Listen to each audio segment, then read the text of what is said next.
चलिए अब देखिए सवाल है कि मुद्रास्फीति को क्या करना है बाबू, नियंत्रण में करना है। अब नियंत्रण में करना है तो याद रखना मुद्रास्फीति को नियंत्रण करने के लिए हमारे भारत सरकार ने दो तरह की बात करती है। एक को हम लोग बोलते हैं बाबू, आप लोग पढ़ेंगे, जिसका नाम क्या है बाबू, मौद्रिक नीति के माध्यम से।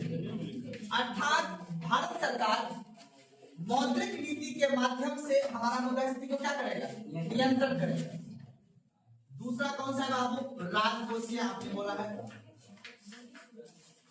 राजकोषीय नीति, ध्यान समझिएगा।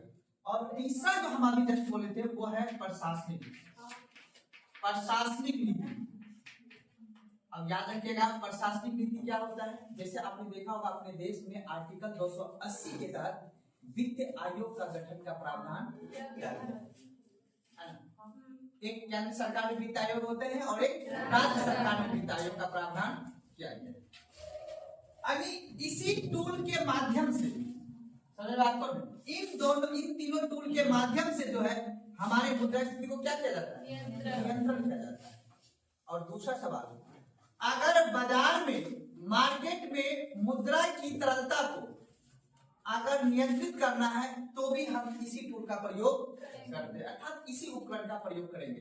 अर्थात ये क्या है, एक रिंग स्लाइडिंग है, महंगाई को कंट्रोल करने के लिए और बाजार में तरलता को फॉलो करवाने के लिए, अर्थात मुद्रा को प्रवाह कराने के लिए हम मौद्रिक नीति का प्रयोग करते हैं, राजकोषीय नीति का प्रयोग करते हैं और प्रशासनिक नीति का प्रयोग करते हैं।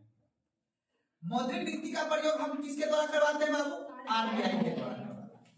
आरबीआई के पास कुछ टूल है जिसके माध्यम से आपके देश की महंगाई को कंट्रोल किया जा सकता है।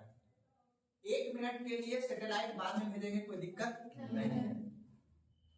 इसरो में साइंटिस्ट अगर 10 दिन लेट काम करेगा कोई दिक्कत नहीं है, बात को ना। लेकिन एक दिन में अगर देश की महंगाई ऊपर नीचे हो जाएगा ना, सोचो अर्थव्यवस्था कितना इंपॉर्टेंट है देश का। लॉ एंड ऑर्डर थोड़ा इधर उधर हो जाए कोई दिक्कत नहीं, कानून 2 महीना के बाद ही बन जाएगा, संशोधन कोई दिक्कत नहीं है। लेकिन हमारे देश में मुद्रा स्थिति अर्थात इकोनॉमिक्स, आर्थिक गतिविधियां अगर थोड़ा सा भी डिसबैलेंस होगा ना तो आम आदमी पे बहुत ज्यादा फर्क पड़ेगा, अच्छे से अच्छे आदमी भूखमरी का शिकार हो जाएगा और देश में आर्थिक मंदी आ जाएगी। जब देश में आर्थिक मंदी आएगी तो दूसरे देश वाले हमारे देश पे अटैक कर देगा, क्योंकि उसे पता चल जाएगा कि हम गरीब हो गए। समझ मेरी बात है। इसीलिए देश की आर्थिक गतिविधियां बहुत ज्यादा इंपॉर्टेंट मैटर रखता है। इसीलिए सरकार अपने पास अपना बैकअप प्लान रखता है और एक दिया बैकअप किसको संभाले थे बाबू, आरबीआई को, दूसरा बैकअप को खुद अपने पास रखा हुआ है। राजकोषीय नीति के माध्यम से सरकार के पास ये सरकार के पास ये नीति है कि सरकार अपने टैक्स सिस्टम को बढ़ा के घटा के देश में महंगाई को क्या कर सकता है, कंट्रोल कर सकता है।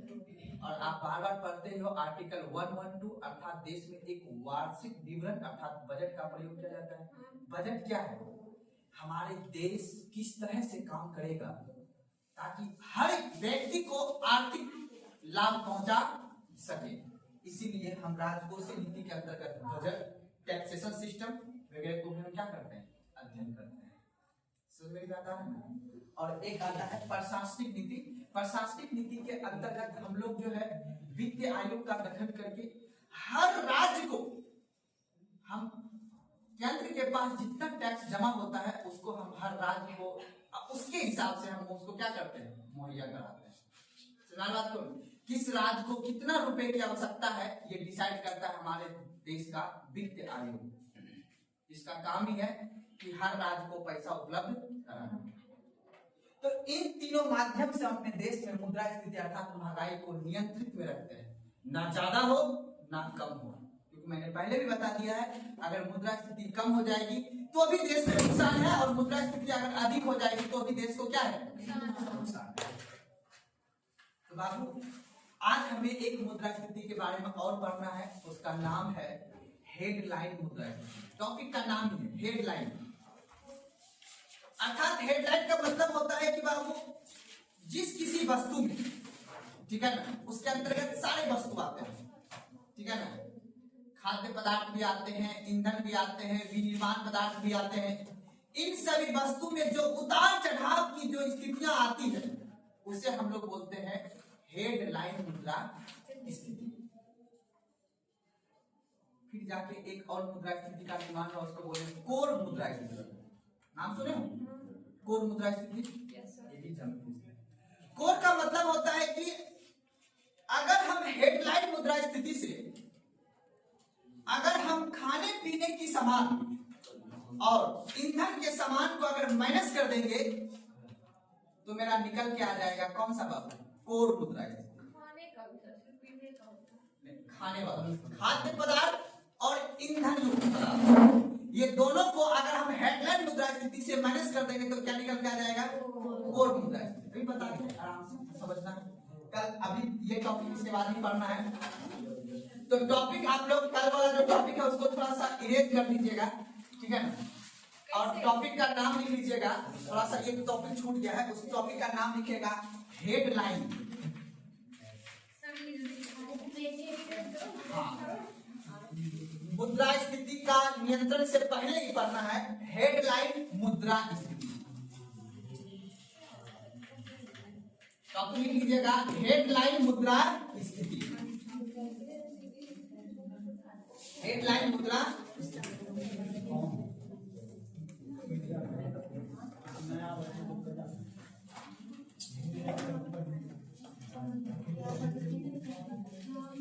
देखिए, हेडलाइन मुद्रा स्थिति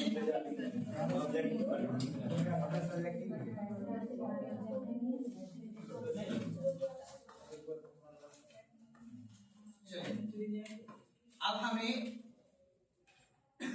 इसके अंतर्गत हेडलाइन मतलब क्या होता है जी? प्रमुख बातें होता है ना जी, जो देश में हमेशा अपने गतिविधियों में चलता रहता हो। अर्थात याद रखना है, खाद्य पदार्थ जो आम आदमी के द्वारा जो वस्तु उपयोग किया जाता है। आम आदमी क्या उपयोग करता है? सब्जी, दाल, चावल, ये सब होता है, उसे हम बोलते हैं खाद्य पदार्थ। और एक आम आदमी और यूज करते हैं जिसका नाम क्या है बाबू? ईंधन। ईंधन के अंतर्गत देखो तेल भी आ जाता है, गैस भी आ जाता है और बिजली भी आ जाता है, जिसको ऊर्जा भी बोल देते हैं। तेल, गैस और बिजली, ये भी भारत सरकार के द्वारा ये माना जाता है कि ये भी आम आदमी के उपभोग वाला क्या है? वस्तु। ऐसा कोई घर है जिसके घर में बिजली नहीं होगा? नहीं ना? तो याद रख लेना है, इन दोनों वस्तु के कीमत में जब उतार चढ़ाव की स्थितियों को जब हम रेखांकित करते हैं तो उसको क्या बोलते हैं? हेडलाइन बोलते हैं। और इसी को ध्यान में रखते हुए हम एक मुद्रा स्थिति का अध्ययन करते हैं जिसे बोलते हैं CPIC, कंबाइंड, इसको हम कर पा रहे थे, consumer price index combined. Headline मुद्रा स्थिति की गणना जो करते हैं वो CPIC के कंबाइंड के तहत करते हैं, और इसी को टारगेट रख के, ये जितना परसेंट होगा ना, इसी को टारगेट रख के मौद्रिक नीति और राजकोषीय नीति काम करती है।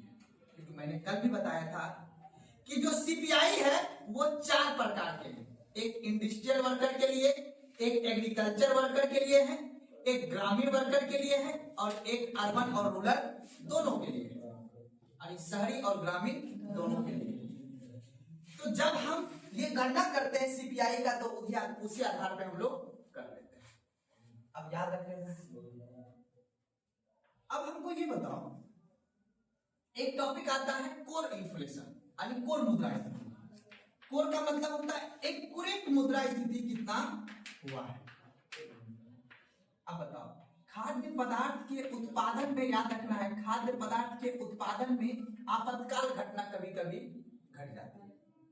मौसम के खराब होने के वजह से खाद्य पदार्थ के उत्पादन में उतार चढ़ाव जैसी स्थिति आ सकती है। मानते इस बात को? Very good. ईंधन में भी उतार चढ़ाव की स्थिति आ सकती है। जैसे देश में अगर महामारी आ गया, या फिर देश में एक दूसरे देश के साथ तनाव जैसी स्थिति आ जाए, युद्ध जैसी जब स्थिति आ जाएगी, तो ईंधन के भी दर में उतार चढ़ाव स्थिति आ जाएगी। मानते इस बात को? नहीं मानते हो? तो याद रखना है, जब हम कोर मुद्रा स्थिति की बात करेंगे तो खाद्य पदार्थ और मुद्रा स्थिति को क्या कर देंगे, खाद्य पदार्थ और ईंधन को क्या कर देंगे, माइनस कर देंगे। तो कौन सा मेरा मुद्रा स्थिति निकल के आएगा, कोर मुद्रा स्थिति निकल के आ जाएगा। क्यों कोर मुद्रा स्थिति को गणना करते हैं, क्योंकि इन दोनों के पदार्थ, इन दोनों के उपभोग वस्तु में जो है हमें ये देखने को मिलता है, मौसम या युद्ध में, अंतरराष्ट्रीय लेवल पर कोई युद्ध हो रहा है तो इनके दाम में उतार चढ़ाव जैसी स्थिति देखने को मिलता है। तो अब याद रखना है, हेडलाइन मुद्रा स्थिति के अंतर्गत सभी वस्तु आते हैं। सिर्फ ये नहीं बोलना कि खाद्य पदार्थ और ईंधन पदार्थ, मैं समझाने के लिए बोल रहा था। जितने भी आम उपभोक्ता के लिए जो भी वस्तु आएगा वो सारे कौन सा मुद्रा स्थिति के अंतर्गत आएगा, हेडलाइन मुद्रा स्थिति के अंतर्गत। अब हेडलाइन मुद्रा स्थिति में अगर ये दोनों वस्तु को अगर माइनस कर देंगे ना, तब कौन सा मुद्रा स्थिति निकल के आएगा, कोर मुद्रा स्थिति निकल के आएगा। समझ मेरी बात आ रहा है ना।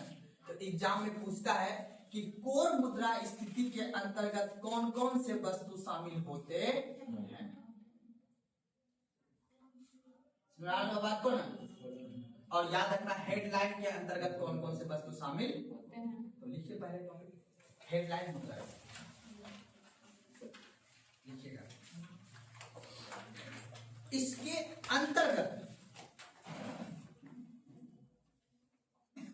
अंतर्गत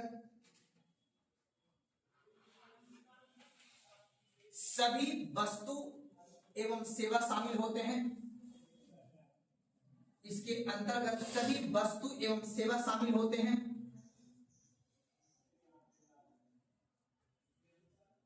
तथा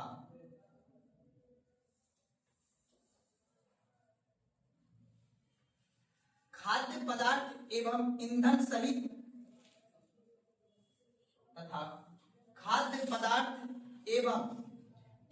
सहित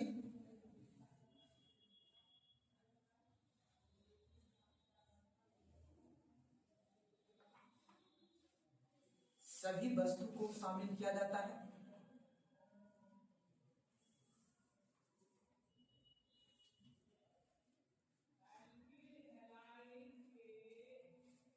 अगला पॉइंट लिखिएगा। यह मुद्रा स्थिति कौन सा, हेडलाइन, यह मुद्रा स्थिति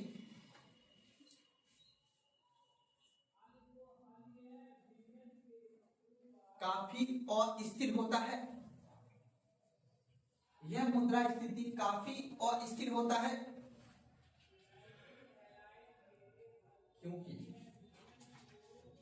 क्योंकि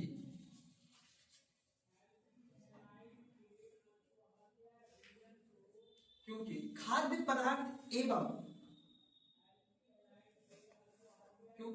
पदार्थ एवं तेल की कीमत में, क्योंकि खाद्य पदार्थ एवं तेल की कीमत में जल्दी जल्दी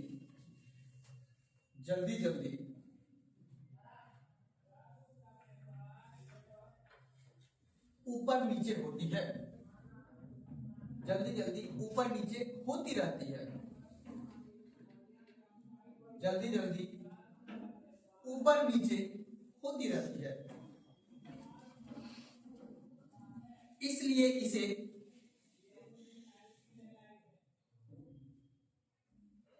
हेडलाइन मुद्रा स्थिति कहते हैं। इसलिए इसे हेडलाइन मुद्रा स्थिति कहते हैं।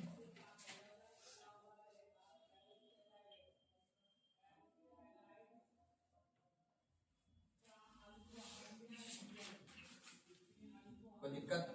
अगला पॉइंट, यह मुद्रा स्थिति एकदम एक ऑब्जेक्टिव बनने वाला क्वेश्चन है। यह मुद्रा स्थिति आम आदमी के जेब पर, यह मुद्रा स्थिति आम आदमी के जेब पर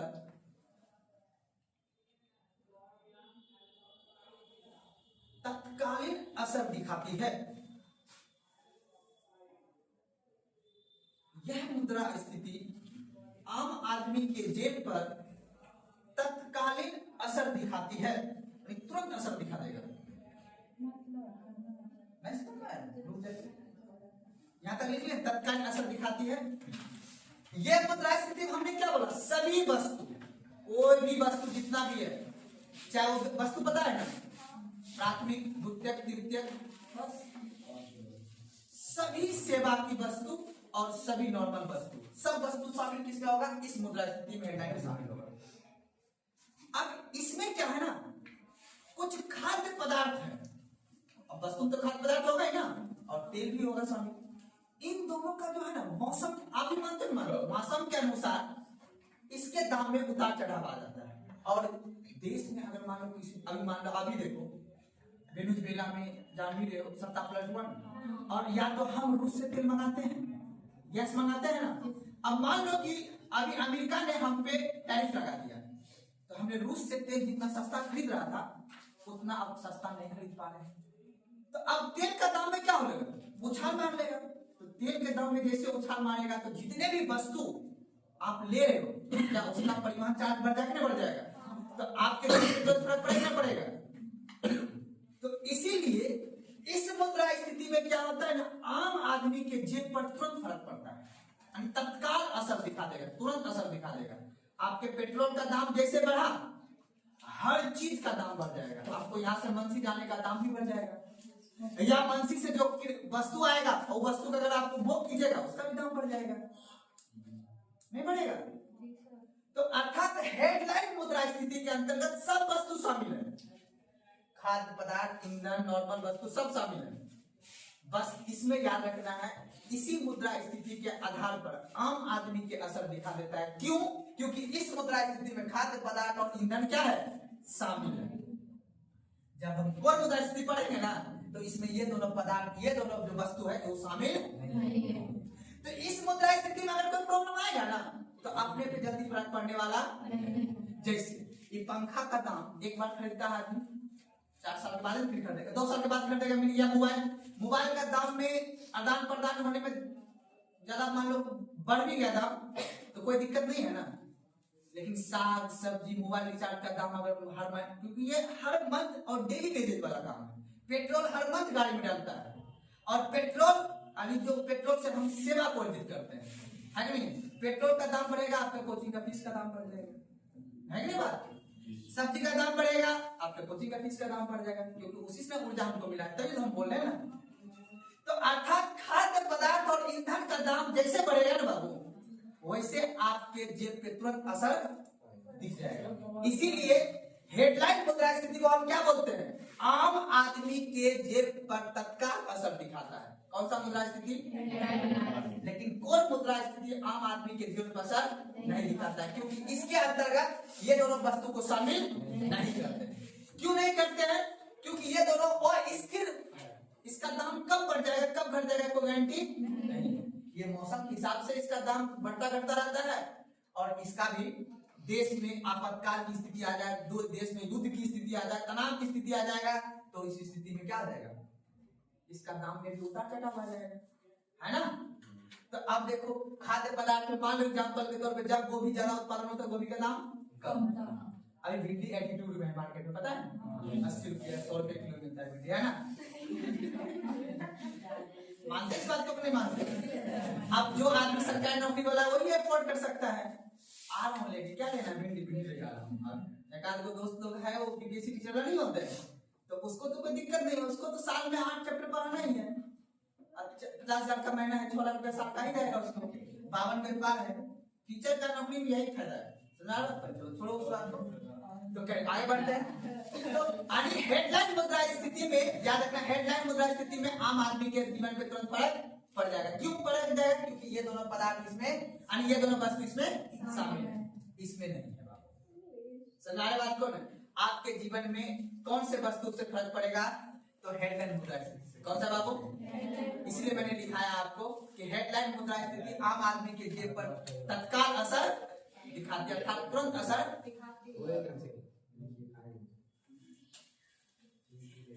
तो पेपर में कभी इकोनॉमिक्स टाइम पर होगे ना, इकोनॉमिक्स टाइम पे पेपर या कोई भी पेपर पर होगा, तो वहां पे आपको दिखेगा हेडलाइन मुद्रा स्थिति में इतना ग्रोथ हुआ है। तब आप पेपर का सब पर अब ये टर्म लिखाता है कि हेडलाइन मुद्रा स्थिति में ये ग्रोथ हुआ है, तब आपको समझ अच्छा उस मुद्रा स्थिति का बात कर रहा है ना। वो चलती रहती दौड़ती वो सब खत्म हो गया, बस समझाने के लिए, ये समझने से पहले आपको उसको समझना जरूरी था। आखिर मेरा देश कब, जब देश 1980 में, 1960 में, 1970 में, जब इंदिरा गांधी समय, उस समय हम लोग कौन सा खुदा चलती थी, मतलब रेंटते थे पहले, उसके बाद चल रहे थे। अब चलते भी हैं, कभी कभी मौका पे दौड़ भी जाते हैं, जैसे शराब में दौड़ जाते हैं। शराब के आइटम में क्या करते हैं, दौड़ा के लेते हैं इन्फ्लेशन। पिछले साल इतना था, इस बार इतना दाम रहेगा, क्यों? क्योंकि टैक्स ले रहे हैं। रजनीगंधा का दाम दौड़ती मुद्रास्फीति कौन सा रहेगा? बाकी लेकिन दवाई हो, आपके दवाई होता है ना, साग सब्जी, ये सभी जो है चलती है मुद्रास्फीति को फॉलो करते हैं। धीरे धीरे बढ़ाएंगे दाम, लेकिन दाम तो वो उत्पादन की वजह से, मौसमी प्रॉब्लम की वजह से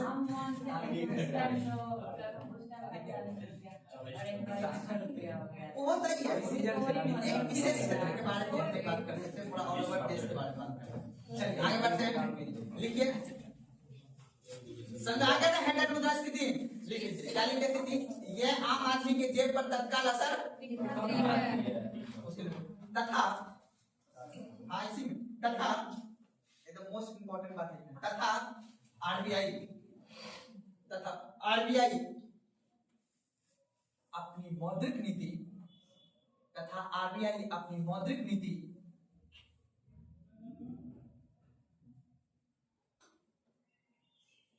हेडलाइन मुद्रा स्थिति के आंकड़े को,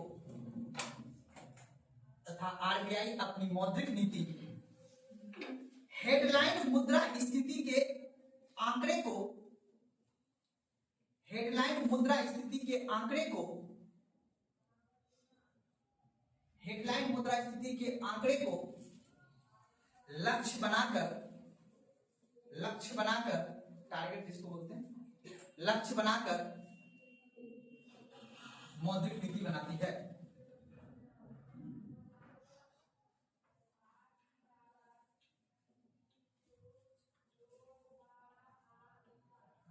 कोई दिक्कत? अब बताओ, आरबीआई अपनी मौद्रिक नीति जो बनाएगी, यानी जनता के पास पैसा देना है या नहीं देना है, तब मौद्रिक नीति बनाएगी, तो इसी के डाटा को प्रयोग करके, हाँ कि इसका जो हेडलाइन मुद्रास्फीति कितना, इसका आंकड़ा है 5% है, 7% है, 8% है, 4% है, जितना इसका परसेंट रहेगा ना, उसी परसेंट को ध्यान में रख के फिर वो अपनी मौद्रिक नीति में वो परिवर्तन करेंगे। मतलब रेपो रेट में, रिवर्स रेपो रेट में, सीआरआर में, उन सभी में क्या करेगा, परिवर्तन करेगा। अब आप सोच के देखो कि एकदम कैसे चक्र बना हुआ अर्थव्यवस्था का। आपके जेब पे तुरंत असर दिखाना है तो तुरंत दिखा देगा आरबीआई, नहीं दिखाना है तो नहीं दिखाएगा। सिंपल सी बात है, आपको पता भी नहीं चलेगा। 80 रुपया किलो की गोभी हो जाएगा ना, सब 80 रुपया, तो भी सरकार चाहेगा आपको फर्क ना पड़े तो नहीं पड़ने देगा, सबको नहीं दे देगा, सब्सिडी दे देगा ज्यादा हुआ तो, आगे नहीं क्या बोले, ऋण चुकाना पड़ता है। तो इसके पीछे आप सुने भी है ना कि माफ भी होता है। एग्जाम्पल दे रहा हूं मैं समझाने के लिए आपको। अगर सरकार आपके उपभोग वस्तु पर अगर सब्सिडी देने लगा, खाद्य पदार्थ पर अगर मान लो सब्सिडी देने लगा सरकार, खाद्य पदार्थ समझते हो ना, आप दिन में क्या खाते हो, रोटी चावल सब्जी, सब पर सब्सिडी दे दे सरकार, कोई टेंशन है? इधर इस पे भी सब्सिडी मिला हुआ है ना, इस पे भी सब्सिडी मिला हुआ है ना, इस पे सब्सिडी दे दे।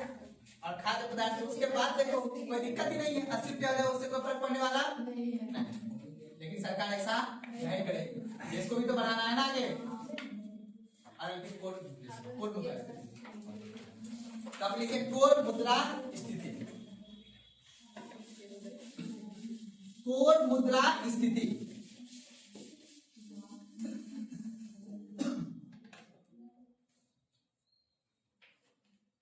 कोर मुद्रा स्थिति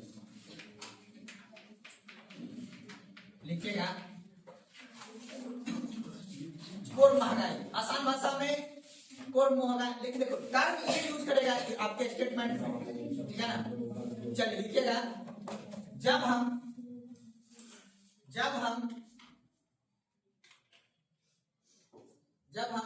हेडलाइन मुद्रा स्थिति में से, जब हम हेडलाइन मुद्रा स्थिति में से, जब हम हेडलाइन मुद्रा स्थिति में से सबसे सबसे ज्यादा उतार चढ़ाव वाले वस्तु को हटा देते हैं, सबसे ज्यादा उतार चढ़ाव वाले वस्तु को हटा देते हैं, सबसे ज्यादा उतार चढ़ाव वाले वस्तु को हटा देते हैं, तो उसे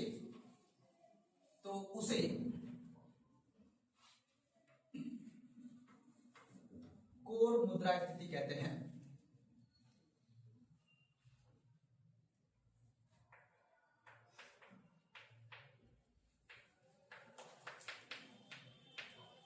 लिखिएगा ये वाला फॉर्मूला, कोर मुद्रा स्थिति बराबर हेडलाइन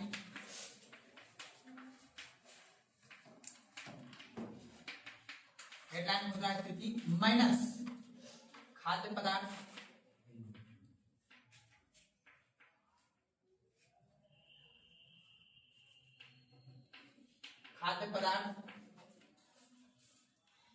और कौन है बाबू, प्लस ईंधन एवं ऊर्जा भी लिख लीजिएगा। अब बताओ कोर मुद्रा स्थिति कैसे, हेडलाइन मुद्रा स्थिति माइनस क्या कर देंगे बाबू, खाद्य पदार्थ एवं ईंधन एवं ऊर्जा को, तो क्या निकल के आ जाएगा, कोर मुद्रा स्थिति निकल के आ जाएगा। चलिए लिखिए इसके नीचे लास्ट पॉइंट, खाद्य पदार्थ प्लस ईंधन एवं ऊर्जा को माइनस कर देंगे किसमें, हेडलाइन में, तो क्या निकल के आ जाएगा, कोर इन्फ्लेशन।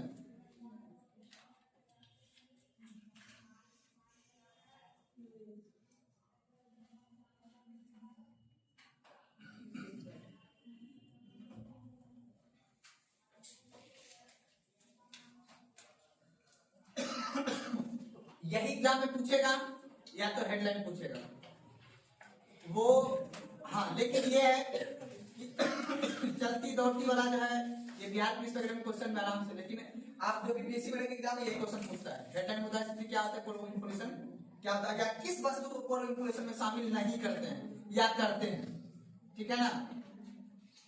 आप बताओ कोर इन्फ्लेशन में खाद्य पदार्थ और ईंधन को छोड़ के बाकी सभी वस्तु को कहां शामिल करते हैं, कोर में।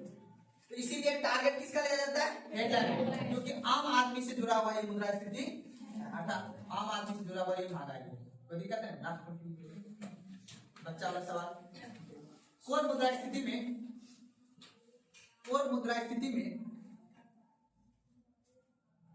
खाद्य पदार्थ एवं ईंधन को, कोर मुद्रा स्थिति में खाद्य पदार्थ एवं ईंधन को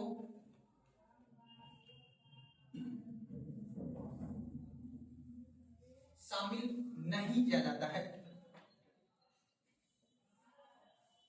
कोर मुद्रा स्थिति में खाद्य पदार्थ एवं ईंधन को शामिल नहीं किया जाता है।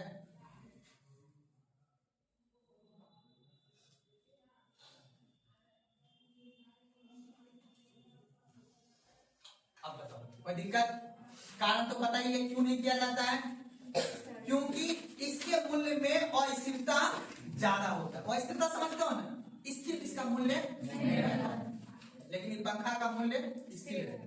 उषा का पंखा रहेगा इतना रुपया में मिलेगा भैया, तूफान का रहेगा इतना रुपया में मिलेगा, लेकिन प्याज का दाम, सेब का दाम उतार चढ़ाव मौसम के अनुसार है ना। छठ में टाइम में नारियल का एटीट्यूड में आ जाता है ना, सूप एटीट्यूड में आ जाता है, क्योंकि उसकी महंगाई, उसकी मांग क्या जाता है, बढ़ जाता है, तो इसीलिए उसका क्या होता है, दाम भी। क्योंकि व्यक्ति के पास पैसा कम तो सब दिन रहता है ना, राजस्व घटा सब दिन रहता है, समझा बात को ना, आगे समझेंगे, यहाँ तो कोई दिक्कत नहीं ना। तो ये था बाबू मुद्रा स्थिति का आपका मेन रूप से। अब मैंने कल जो गणना मैंने बताया था, गणना में जो दिखाया था मैंने कि गणना कितने प्रकार से मुद्रा स्थिति का होता है, 3 प्रकार से, WPI, CPI और PPI, ठीक है ना। WPI बोले तो wholesale price index, wholesale price index में सिर्फ वस्तु को शामिल करते हैं, सेवा को शामिल नहीं करते हैं, दिक्कत। लेकिन CPI में वस्तु और सेवा दोनों को शामिल करते हैं, PPI में वस्तु और सेवा दोनों को शामिल करते हैं, कोई दिक्कत है ना। अंतर बोले थे लिख के आने के लिए, हमको पता है सब लिख के आने, एक बार हाथ करके सब ऐसी गलती दिखा दीजिए कौन कौन लिख के आए हैं। आपने क्या बाबू आप तुम्हारे भाई साहब ओ आपने क्या है हो क्यों नहीं ये गलत बात है ऐसे नहीं करना। ये फंडामेंटल राइट्स का बैलेंस है सही बात कर तुम्हें लगे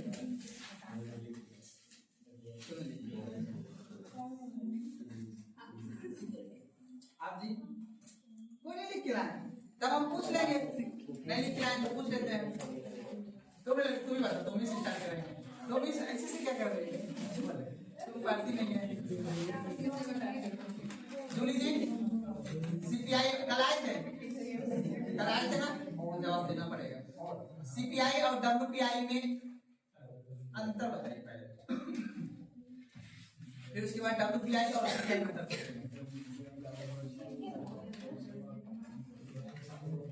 पढ़ना पड़ेगा। पढ़ते क्यों नहीं है ऐसे काम नहीं चलेगा। तुम लड़के लक्ष्मी पढ़ी थी समझ में नहीं आया ऐसे कैसे समझ में नहीं आया ये कौन सा बात समझ में नहीं आया क्या नहीं आया बताओ पूछो हमसे आप जवाब लास्ट में चलो। अब बगल वाली जी तुम्हें क्या नाम प्रियंका बता कल आई थी ना तो लिख के लाई है ना आप जी ये गलत बात है मेहनत नहीं करते ये कौन सी बात है मतलब ये ऐसे नहीं हो पाएगा ठीक है ना। लड़का पीछे प्रशांत लिख के आए आपका क्या नाम है मौसम बाबू आप ये बताइए बदलिएगा नहीं ना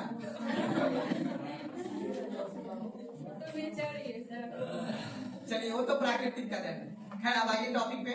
मौसम जी हम जो पढ़ा रहे हैं उसमें आप कितना अभी तक डाइजेस्ट कर चुके हैं या नहीं समझ में आए तो हमको पूछिए हमसे कि हाँ सर लास्ट में आप तो चले जाते हैं बीच में आपको मुझे लगता है कोई काम रहता है डेली या कहीं क्लास रहता होगा ठीक है ना। तो लेकिन कोशिश कीजिएगा कि अपने काम को प्राथमिकता जो इम्पोर्टेंट होगा उसी को कीजिए। अगर ये इम्पोर्टेंट नहीं इसको छोड़ कीजिए वो इम्पोर्टेंट है उसको कीजिए या ये इम्पोर्टेंट इसको कीजिए उसको स्किप कीजिए मेरा ऐसा मानना है। खैर आपकी मन पीछे वाला लड़का कल आया था आए नहीं था कल छोटू भाई साहब आप आए थे कल अमरजीत जी बताइए आप पीपीआई का फुल फॉर्म बताइए। पीपीआई प्रोड्यूसर प्राइस इंडेक्स उत्पाद मूल्य सूचकांक कौन जारी करता है उत्पाद मूल्य सूचकांक डब्ल्यूपीआई नहीं पीपीआई। चलिए लिखिए तो कॉपी जो कल छोड़े थे उसको लिखिए फटाक से कॉपी लिखिएगा डब्ल्यूपीआई और सीपीआई में अंतर। हाँ हेलीकॉप्टर मुद्रा क्या होता है कौन सा हेलीकॉप्टर मुद्रा कौन सा वस्तु पे आप पूछना चाह रहे हैं कोई होता क्या बताइए बता देंगे लिखिए पहले डब्ल्यूपीआई और सीपीआई को लिखिएगा एक तरफ लिखिएगा करता है बताइए सब बता रहे सब बता रहे पहले लिखिए सीपीआई फिर लिखिए डब्ल्यूपीआई। सीपीआई लिखिएगा ठीक है। इसमें वस्तु और सेवा दोनों शामिल किया जाता है इसमें वस्तु और सेवा दोनों शामिल किया जाता है इसमें वस्तु और सेवा दोनों शामिल किया जाता है।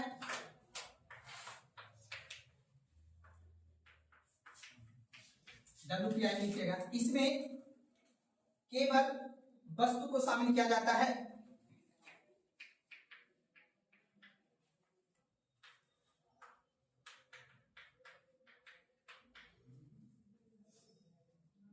चलिए फिर अगला पॉइंट लिखिएगा सीपीआई में सीपीआई लिखिएगा इसकी गणना राष्ट्रीय सांख्यिकी कार्यालय द्वारा की जाती है। इसकी गणना राष्ट्रीय सांख्यिकी कार्यालय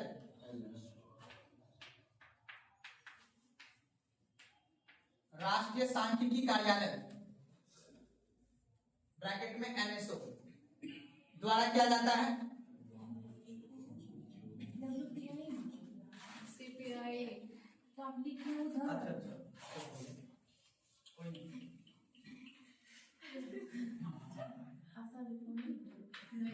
चलिए अगला लिख लीजिएगा WPI में इसकी गणना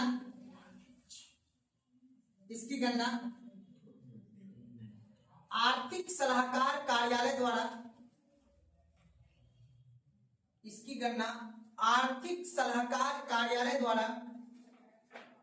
किया जाता है। आर्थिक सलाहकार कार्यालय द्वारा किया जाता है।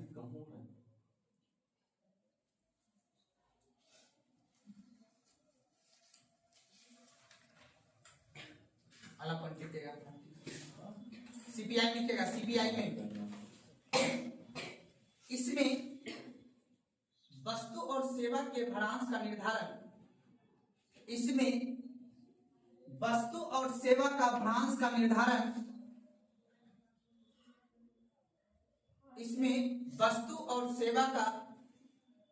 भ्रांश का निर्धारण औसत, अंडरलाइन कर दीजिएगा, औसत पारिवारिक उपभोग व्यय के आधार पर किया जाता है। औसत पारिवारिक उपभोग व्यय के आधार पर किया जाता है।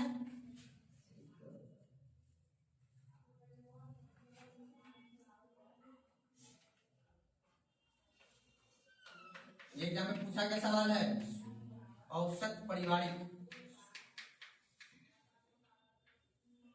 उपभोग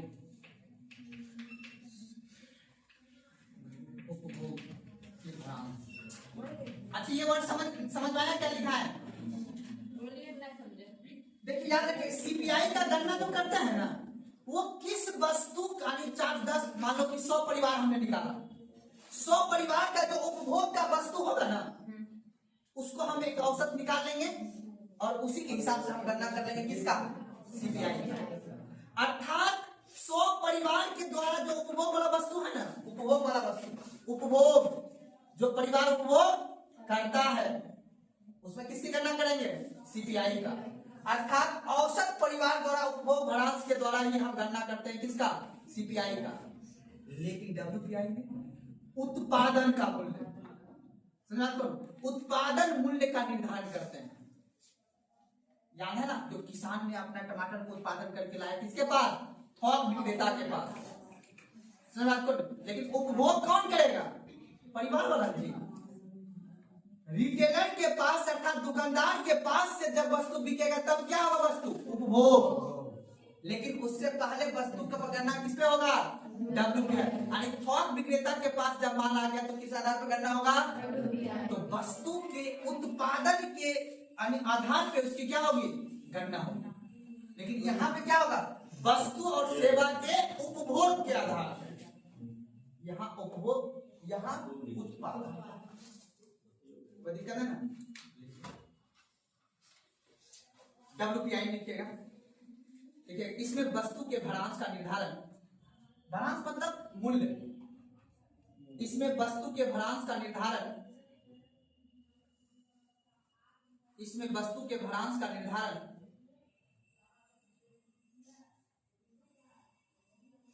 उत्पादन मूल्य के आधार पर होता है। उत्पादन मूल्य के आधार पर होता है।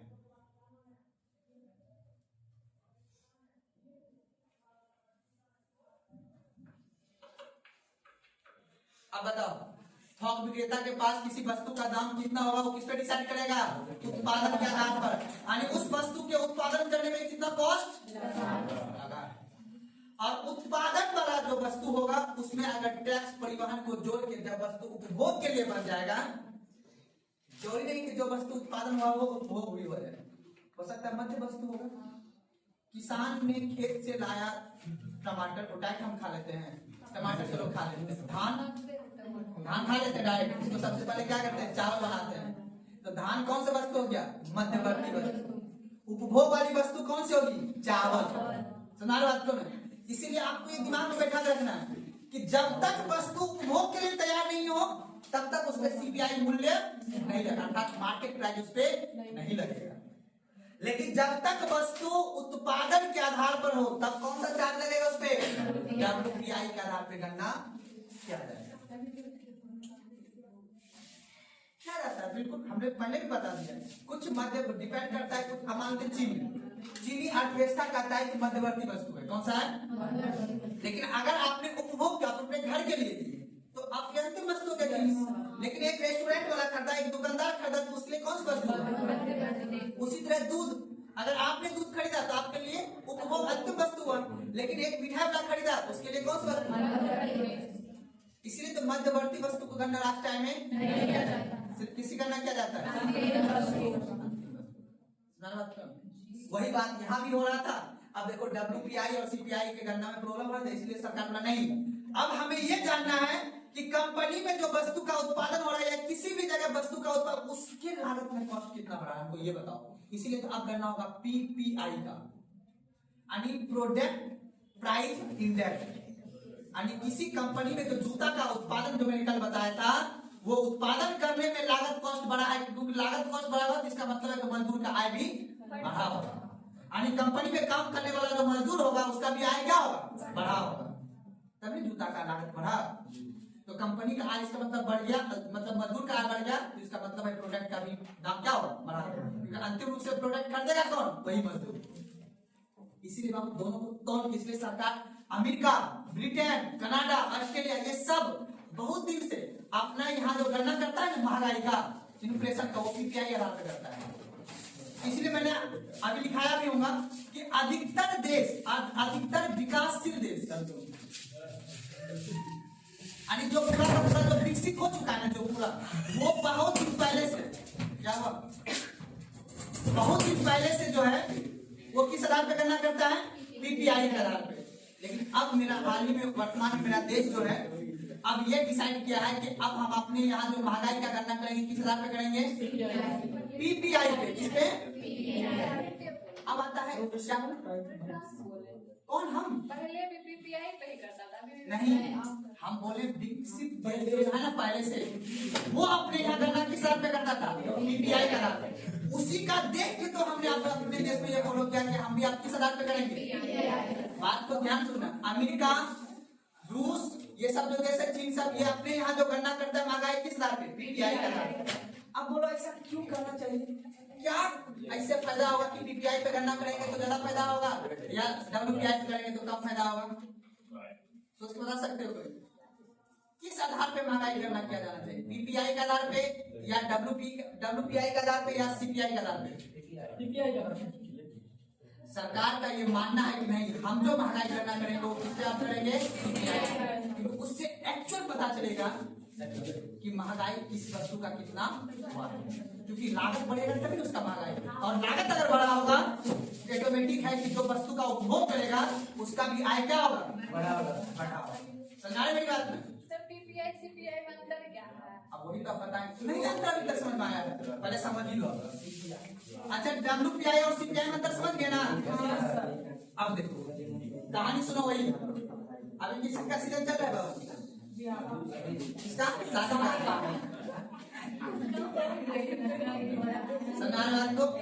आज अब देखिए समझिएगा। अब मान लेते हैं अगर अभी किस वस्तु का महंगाई जो है ज्यादा पड़ेगा, उसी की एग्जाम्पल से हम लोग समझते हैं। अब मान लेते हैं, ध्यान समझिएगा, अगर किसी कंपनी के द्वारा, याद रखिएगा ये है कंपनी, ध्यान समझिएगा, यह है कंपनी, और ये कंपनी कहाँ है बाबू? गुड़गांव में। कहाँ पे है? हरियाणा, गुड़गांव में, जिसको गुरुग्राम बोलते हैं हम लोग। समझे बात को? हाईटेक, ठीक है ना? अब याद रखिएगा, इस कंपनी में अगर किसी वस्तु का क्या होगा?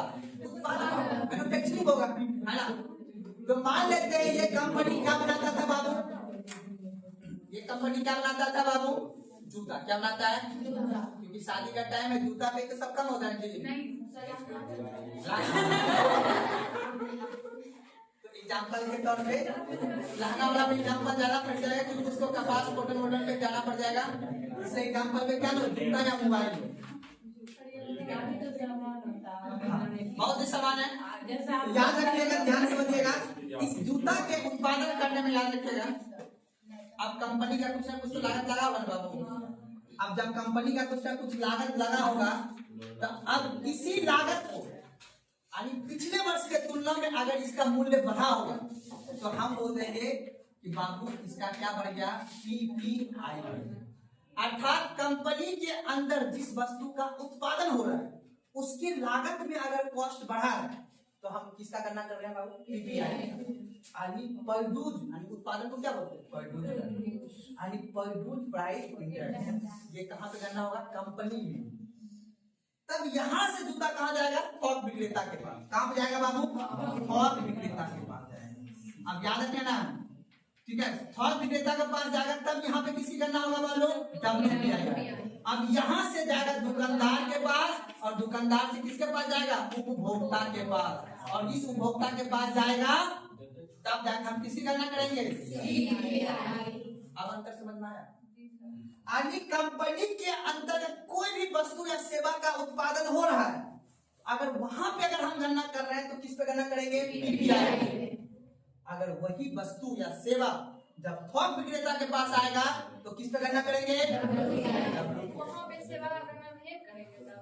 क्या बोले? वहाँ पे सेवा का गणना नहीं अरे वही तो मैं अब देखो, मान लो यहाँ से वस्तु यहाँ पे जब आया, यहाँ समझ, जब वस्तु का हम उत्पादन करने में याद रखना है, हम किसी वस्तु का उत्पादन याद रखना है, बात नहीं करना है किसी को, ठीक है, पहले ध्यान से समझिए, ध्यान से। किसी वस्तु के उत्पादन करने में कुछ ना कुछ तो लागत कॉस्ट लगा होगा ना जी। लागत कॉस्ट में क्या लगा होगा? मजदूरी लगा होगा, है कि नहीं है जी? बिजली भी लगा होगा, कभी मैंने बताया था।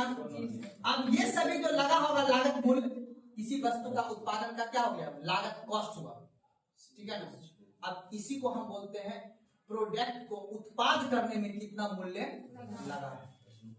यहाँ पे उस वस्तु का सेवा अभी जुड़ा हुआ, टैक्स जुड़ा हुआ। अब यहाँ से जब वस्तु का जारी हो गया पीपीआई, तब यहाँ से वस्तु कहाँ आएगा? थोक विक्रेता के पास आएगा।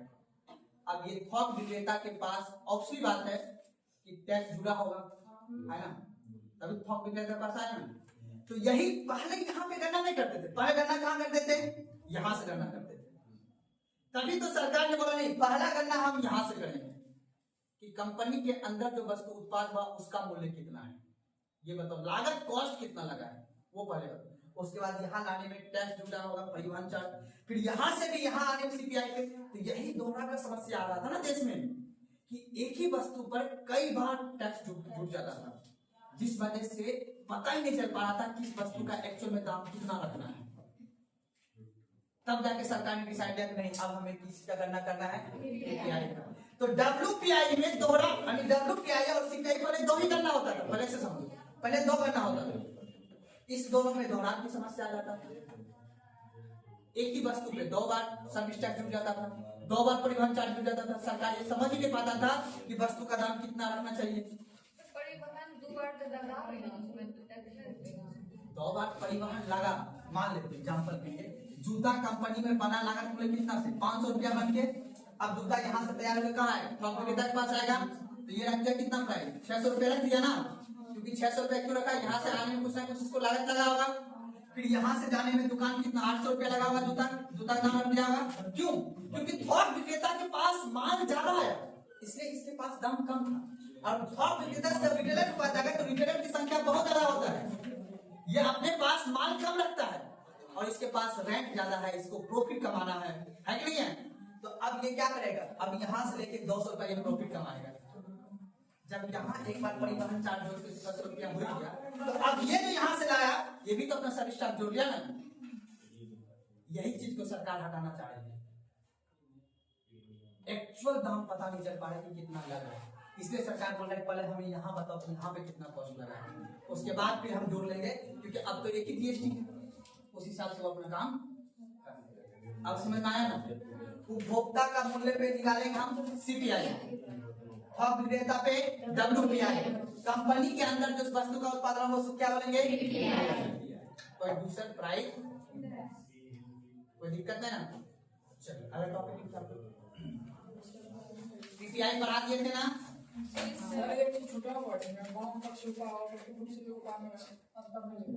क्या बोले बाबू?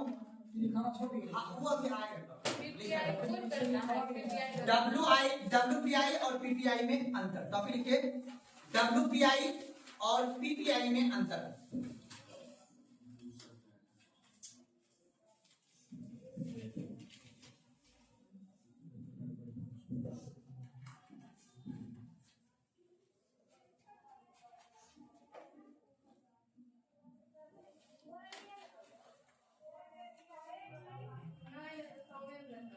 लिया जी? चलिए लिखिएगा। सबसे पहले क्या कौन सी बात हो जाएगी जी बताइए? WPI है ना? चलिए लिखिए सबसे पहले।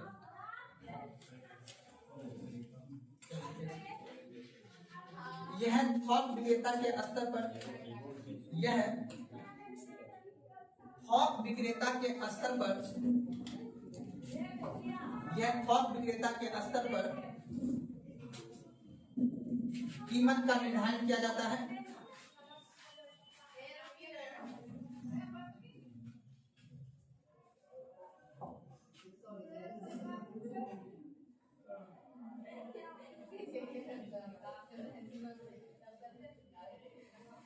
देखे ना, चलेगा लिखिएगा PPI में।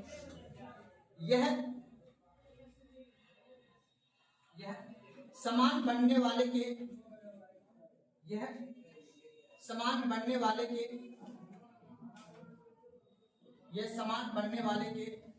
नजरिए से कीमत का निर्धारण होता है।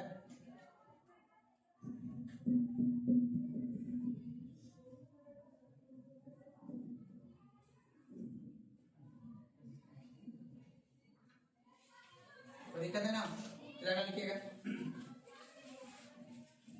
WPI। इसमें अप्रत्यक्ष कर शामिल होता है। इसमें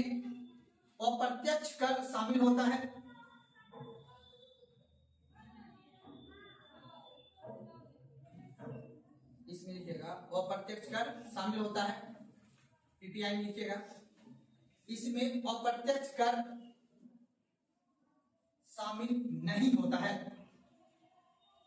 इसमें PPI में लिखिएगा इसमें अप्रत्यक्ष कर शामिल नहीं होता है।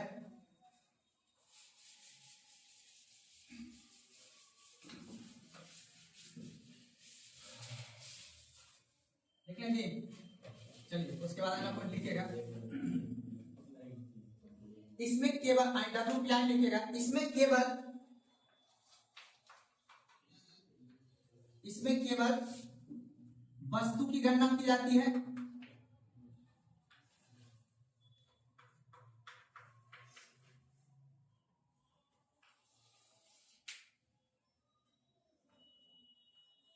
उसको लिखिएगा इसमें PPI में इसमें वस्तु और सेवा दोनों की गणना की जाती है।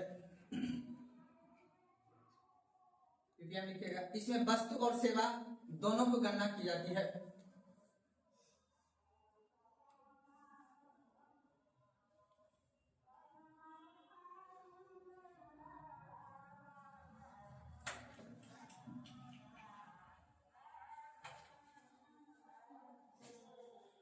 दिक्कत नहीं ना? अब रुक जाइए। अब हमको ये बताइए अब आपके मन वाला PPI का जो है याद रखिएगा। NSO का नाम सुने हैं ना? जो WPI गणना करता है ना, WPI गणना कौन करता है? NSO आर्थिक सलाहकार। उसी के अंतर्गत में जो हम लोग का आता है मोस्टली है ना। अब याद रख लेना है यहाँ पे समझिएगा इसमें कि WPI के अंतर्गत ध्यान से याद रखिएगा WPI का जो मूल्य का निर्धारण होगा वो कहाँ पे होगा बाबू? थोक विक्रेता के आधार पे। कौन सा? यानी थोक विक्रेता के आधार पे जो वस्तु होगा उसके आधार पे किसका गणना होगा बाबू? इसका गणना उपभोक्ता और इसकी गणना उत्पादन। थोक मूल्य के आधार पे इसकी गणना की जाएगी और इसकी उपभोक्ता के आधार पे उसको उत्पादन।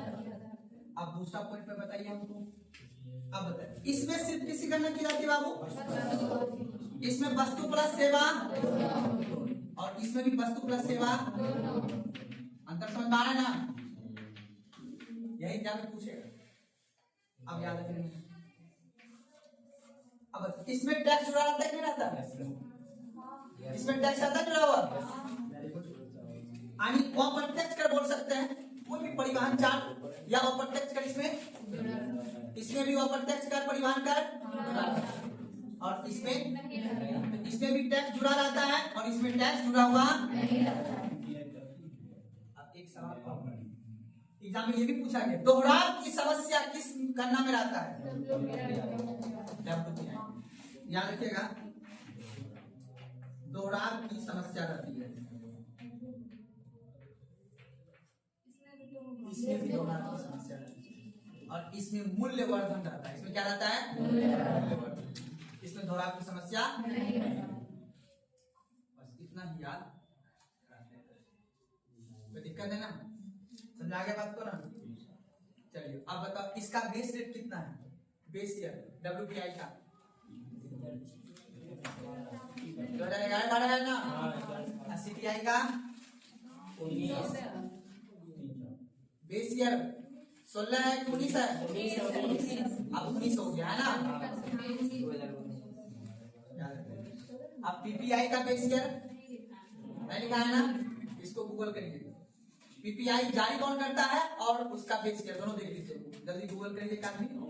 उसके बाद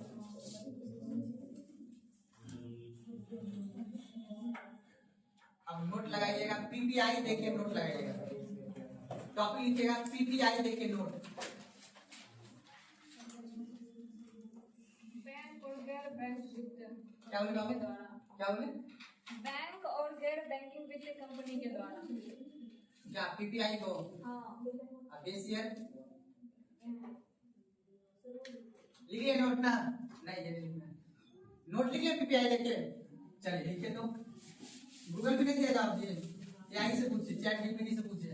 22-23 है सर PPI का बेस ईयर। ये तो नॉर्मल बात है। जारी कौन करता है? प्रोड्यूसर प्राइस इंडेक्स पूरा लिखिए तब बताएगा वो। चलिए लिखिएगा PPI में लिखिएगा।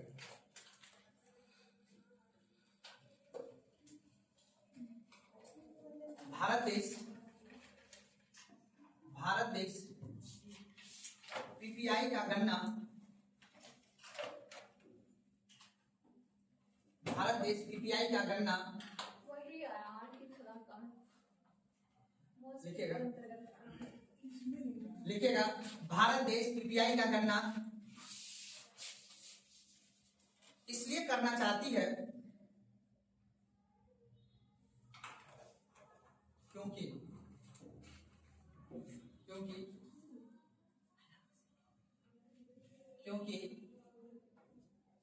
विश्व के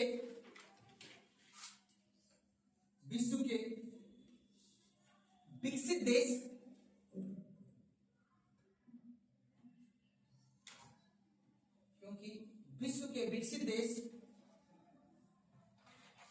PPI आधारित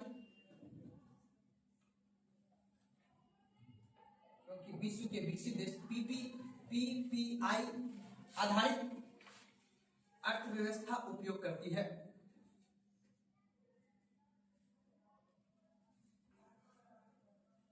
PPI आधारित अर्थव्यवस्था उपयोग करती है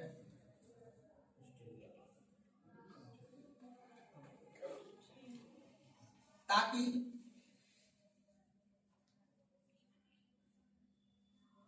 सटीक डेटा प्राप्त हो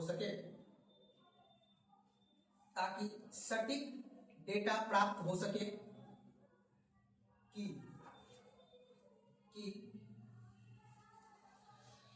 कंपनी या कारखाने के अंदर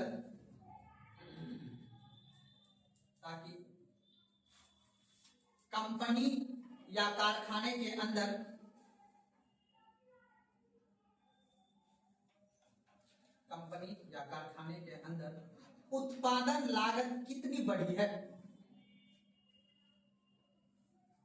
कंपनी या कारखाने के अंदर उत्पादन लागत कितनी बढ़ी है। उत्पादन लागत कितनी, यहाँ पर आपका ये टॉपिक खत्म होता है। बस एक टॉपिक और पढ़ना है, टॉपिक लिख लीजिएगा, मुद्रास्फीति पर नियंत्रण हेतु सरकार का उपाय लिखा है ना। अब आइए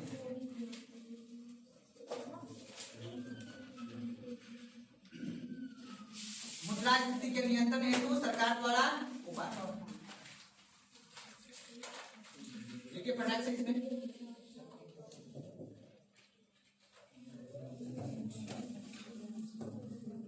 अब बताओ सरकार मुद्रास्फीति को नियंत्रण करने के लिए क्या करेगी? मौद्रिक नीति बनाएगी और कौन सी क्या बनाएगी? राजकोषीय नीति और प्रशासनिक नीति। लिख लीजिए सबसे पहले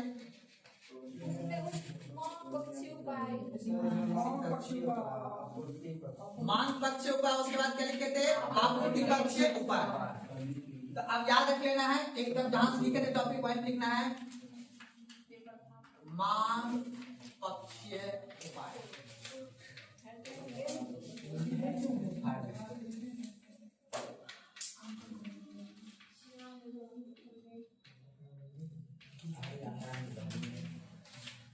चलिए मांग पक्ष में एक मैंने मानने के लिए बोल रहा हूं, अगर मांग में क्या कर दी जाए? कमी कर दी जाए। क्या भाव? मांग में कमी कर देंगे। अब मांग में क्या कर देंगे? कमी कर देंगे। तो तरलता में क्या आएगी?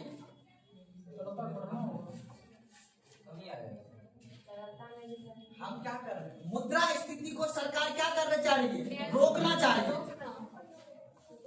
मुद्रा स्थिति को रोकना चाह रही है किसके हिसाब से? मांग में कमी करके।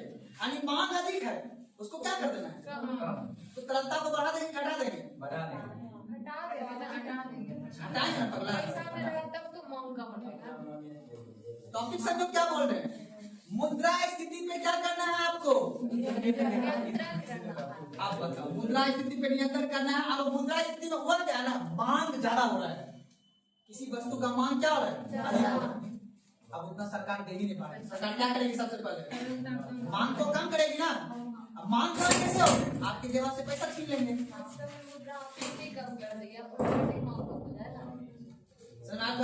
तो याद रख लेना है, मांग पक्षीय उपाय पहले करेंगे। यानी मुद्रा स्थिति को नियंत्रण करने के लिए हमने दो उपाय बताए आपको, एक मांग पक्षीय उपाय को देखेंगे और एक आपूर्ति पक्षीय उपाय को देखेंगे।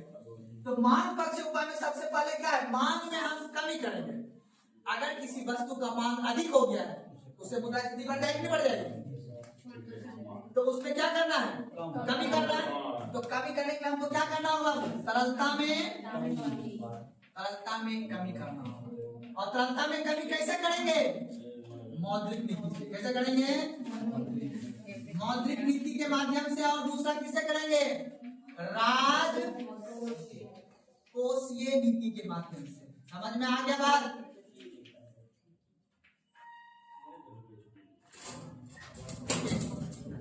याद रखिएगा, मांग पक्षीय उपाय में मांग में कमी कैसे करेंगे? तरलता में कमी लाके। तरलता में कमी कैसे होगा? मौद्रिक नीति को कम कर देंगे। मौद्रिक नीति में क्या कम करेंगे?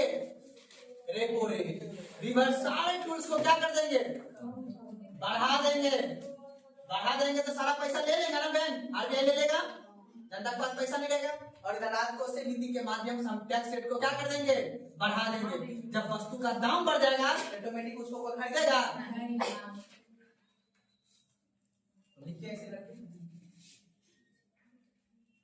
अब बताओ, मौद्रिक नीति सस्ती अपनाएंगे कि कठोर? कठोर। वेरी गुड, ये जवाब सही है। कठोर नीति अपनाएंगे।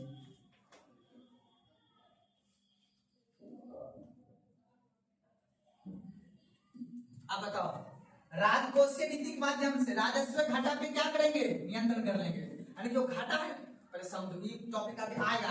उसके बाद घाटा क्या होता है ना, सरकार हमेशा घाटा दिखाए। सरकार का दो भाग है, कौन कौन? एगो प्राप्ति वाला, एगो व्यय वाला। यानी एगो आय वाला, एगो मतलब एगो इनकम आ रहा है, एगो एक्सपेंडिचर हो रहा है। तो बजट जो अभी आया है उसमें हमने दोनों चीज को दिखाया है कि हमारे देश में कितना पैसा प्राप्त होगी, टैक्स जनता कितना देगी, और हम उसको कहां कहां खर्च करेंगे। तो सरकार क्या करता है? प्राप्ति को कम दिखाता है और खर्च को ज्यादा। अर्थात कहने का मतलब है, कोई वस्तु को प्राप्त हमें कम हो रहा है और खर्च ज्यादा है, इसका मतलब हम घाटा में है। तो उसको क्या बोलेंगे? राजकोषीय घाटा। अब सरकार क्या करेगी? तो अब बताओ, अगर वस्तु के मांग में हमको दाम क्या करना है? बढ़ाना है। हम राजस्व घाटा को क्या करेंगे? कम करेंगे कि ज्यादा करेंगे? राजस्व घाटा को बढ़ाएंगे कि घटाएंगे? नहीं समझ में आया? राजकोषीय घाटा पहले होता क्या है समझो। अपने देश को चलाने के लिए दो व्यवस्था है। पैसा आ रहा है, देखो देश चल रहा है, मोदी जी देश चला रहे हैं ना, बोलो ना जी, किससे चला रहे? टैक्स के रुपया चला रहे हैं, टैक्स बोलो टैक्स आ रहा है। अब मान लो एग्जाम्पल देना, टैक्स आया मान लेते हैं 100 रुपया, सरकार बोला बाबू हम सबको फ्री में बिजली देंगे, सब कुछ देंगे। सरकार जो खर्च कर रहे हैं ना, एक्सपेंडिचर जिसको बोलते हैं, वो कर दिया 110 रुपया। कितना कर दिया? 110 रुपया। तो घाटा सरकार को कितने का लगा? तो इसी को क्या बोलेंगे? राजकोषीय घाटा। अर्थात सरकार के राजस्व से घाटा कितना लग गया? 10 रुपया। अब 10 रुपया सरकार क्या करेगी? ऋण लेगा विदेश से। समझ में आती है ना? अब बताओ, सरकार अपनी अगर राजकोषीय घाटा को बढ़ा रही है, इसका मतलब है सबको ऋण सस्ता दे रहा है। इसका मतलब है टैक्स कम आ रहा है और सरकार हर चीज को सस्ता में दे रहा है। योजना अच्छा चला रहा है। गरीब महिला को, गरीब दीदियों को 1100 मतलब 11,000 देने लगेगा, तो राजस्व घाटा बढ़ेगा कि घटेगा? बढ़ेगा राजस्व घाटा। नहीं समझ आ रहा है? राजस्व दिमाग को थोड़ा खोलो, नस को खोलो, तब समझ में आएगा। राजस्व घाटा, घाटा का मतलब होता है कि अगर मेरे पास इनकम कम है और खर्च मैंने ज्यादा कर दिया। आप ही लोग तो मान लो कि आप अपना घर का मुखिया हो, आपको मम्मी ने दिया, बोला बेटा देखो 1,000 रुपया देते हैं, 1 महीना चलाना है। आपने 1,500 रुपया खर्च कर दिया, आपको 500 क्या लग गया? तो उसमें राजस्व से घाटा लगा, तो राजकोषीय घाटा। बस सिंपल समझ लो। इसलिए सरकार क्या करती है? सरकार जनता के सामने में चेहरा दिखाने के लिए हमेशा अपने आप को क्या दिखाती है? घाटे में। कि हमने टैक्स आपने इतना ही लिया है। टैक्स अभी बजट जो है ना 53 लाख 53 लाख करोड़ का है। कितना का है? 53 लाख करोड़ का बजट है। आ रहा कितना रुपया? 45 लाख करोड़ के आसपास रुपया आएगा टैक्स। अब बताओ कितना का घाटा लग गया? 10 लाख करोड़ का। एग्जाम्पल दे रहा हूं, तो 10 लाख करोड़ सरकार कहां से उड़ाएगा? कहीं नहीं मिलेगा। तो ये घाटा ना हो गया। सरकार ये दिखाती है कि देखो जनता, तुमने टैक्स दिया इतना ही, मैंने खर्च किया उससे भी ज्यादा। इसी में बोलते इसको राजकोषीय घाटा। अब समझना है? अब देखो, अब समझना। अब सरकार, अब यहाँ पे सरकार मुद्रास्फीति को क्या करना चाहिए? कंट्रोल। कैसे कंट्रोल करना चाहिए? मांग में कमी करवाना है। सब आदमी सब मांग रहे हैं, इसका मतलब सबके पास पैसा है। कैसे पैसा बढ़ा? हम घाटा बढ़ा दिए सब ना यहाँ पे। अब हम ये घाटा क्या कर देंगे? बढ़ा देंगे। बढ़ा देंगे, घटा देंगे? घटा देंगे। घटा देंगे। यानी राजकोषीय नीति के माध्यम से हम जो राजस्व घाटा होगा ना, राजस्व का घाटा जो होगा उसको और क्या कर देंगे? कमी कर देंगे। क्या कर देंगे? वो भी उसी के लिए बोल रहे हो बात। वो नहीं लिखना है, ऑब्जेक्टिव सोल्व करना है ना। टैक्स बढ़ेगा ऑटोमेटिक। यहाँ पे जो लड़का बीपीएससी का एग्जाम जो दोगे ना, वहाँ पे ये नहीं बोलेगा कि आपको घाटा आ रहा है। वहाँ पे वो भी बच्चा एग्जाम दे रहा होगा जो इकोनॉमिक्स से पीजी करके बैठा होगा। तो यहाँ पे ये समझना है, राजकोषीय घाटा के माध्यम से सरकार मुद्रास्फीति में मांग आधारित कमी करती है। हमारा सब सोल्व करना ऑब्जेक्टिव है, आपको कहानी सुनाना उद्देश्य नहीं है। ऑब्जेक्टिव सोल्व करना है। अब बता, राजकोषीय नीति के माध्यम से सरकार क्या करता है? राजस्व घाटा में कमी करता है। जिस तरह की आरबीआई अपना कौन सा नीति फॉलो करता है?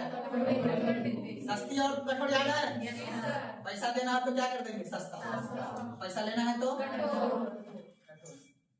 वही बात है यहाँ। सरकार को अगर पैसा देना है तो घाटा को बढ़ा देगा, और पैसा लेना है तो घाटा को। अब समझ में आया? जी सर। अब इसके बाद यही टॉपिक को पढ़ना है बाबू अगले 7 दिन तक। अगले 7 दिन, ठीक है ना? फटाफट इसको डालो तो सबसे।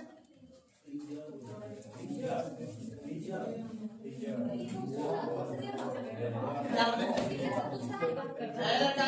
अमरजीत जी अगर नहीं पढ़ना बाहर चले जाइए, ठीक है ना? हम बार बार देखना, हम कहना नहीं चाह रहे हैं, क्लास में डिस्टर्बेंस हो जाएगा।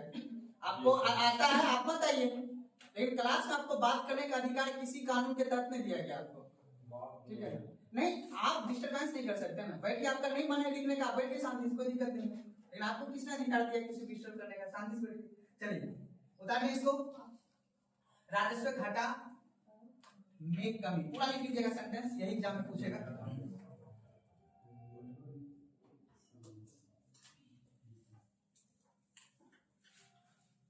कमी वृद्धि में कोई कंफ्यूजन नहीं है ना? अब बताओ हमारे लिए फायदा कब होगा एज ए जनता? राजस्व घाटा को बढ़ाने से या कमी करने से? अगर सरकार राजकोष से घाटा बढ़ा रही है तो समझो कि इस बार योजना अच्छा आने वाला है, अर्थात सब्सिडी ज्यादा मिलेगा। सर एक चीज पूछे हैं पूछिए। से बात से, अगर सरकार ऐसे बजट पेश किया, ठीक है, हाँ उसमें पिछले साल जो बजट में पेश किया था वो वर्क अभी तक पूरा नहीं हुआ है। हाँ। तो वो जो पैसा इन्वेस्ट सरकार के पास रखा हुआ है वो ऑलरेडी उसमें इन्वेस्ट कर दिया है। देखो सरकार जैसे मान लो कि एग्जाम्पल देखो साफ साफ की बात, मान लीजिए सरकार ने अपना ये 31 एनएच को बनाने के लिए 500 करोड़ रुपया रखा, कितना रखा पिछले साल 2024-25 के बजट में 500 करोड़ का बजट रखा। अब सरकार के पास 500 करोड़ आना चाहिए, 500 करोड़ आएगा तभी काम करेगा, तो उसके लिए अलॉटमेंट करा दे कि 500 करोड़ रुपया आएगा, तो तुरंत एक के साथ में रोड नहीं बन जाएगा, उसमें जमीन खरीदाएगा, तो जमीन मान लो 100 करोड़ का खरीदाएगा, फिर जमीन खरीदने में टाइम लगेगा, डीएम को देगा 100 करोड़ रुपया जमीन खरीदेगा डीएम, फिर बिल नक्शा पास होगा तब ना, तो जैसे जैसे काम होता जाएगा वैसे वैसे सरकार वैसे पैसा, लेकिन हाँ उस कार्य के लिए उतना ही अलॉटमेंट हुआ है।